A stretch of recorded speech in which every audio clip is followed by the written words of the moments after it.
বিক্রম! মহারাজ, মহারাজ আপনি আপনি সুস্থ আছেন তো? আমি আমি ঠিক আছি মহারাজ। মরানি মরানি মরানি আম্রপালি, মরানি মহারাজ আমার কুমার মহারাজ, মহারাজ আমার কিরণ কিরণ কিরণ, আমার কুমারকে তুমি উদ্ধার করে নিয়ে এসো। ওই রাক্ষসী আমার কুমারকে শেষ করে দেবে। আমার কুমারকে তুমি আমার কাছে ফিরিয়ে দাও, শান্ত আমার কাছে ফিরিয়ে দাও কিরণ, আমার কাছে ফিরিয়ে দাও। কটকটি কুমারকে কোথায় নিয়ে গেছে আমি তো জানি না মা।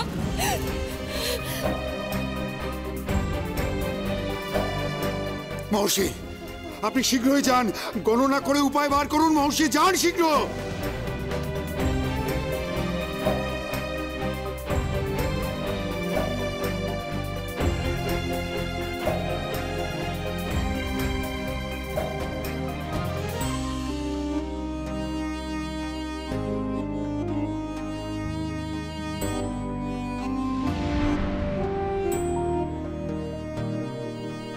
না মহারাজ, আমার দিক নির্দেশ গণনা আজ ব্যর্থ।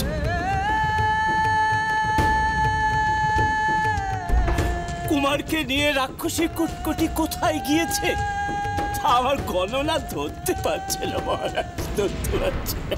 আপনি কি বলছেন মহর্ষি? হ্যাঁ, মায়াপুরী আমাদের সাহায্য করতে পারে। মায়াপুরী মায়াপুরী মায়াপুরী বলো কিরণমালা। মায়াপুরী, কটকটি আমার কুমারকে হরণ করে নিয়ে গেছে, কিন্তু কোথায় নিয়ে গেছে আমি জানি না।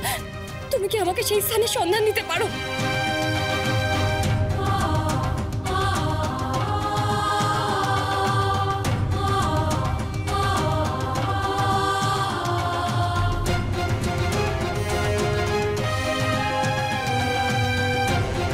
না কিরণ, আমি কুমারের সন্ধান দিতে পারলাম না।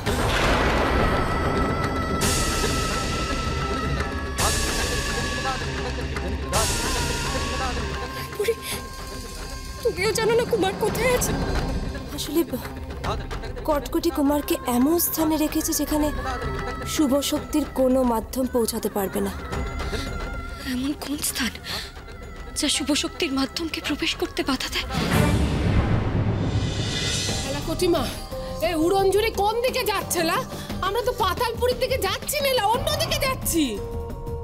ঠিকই বলেছে তুমি মা।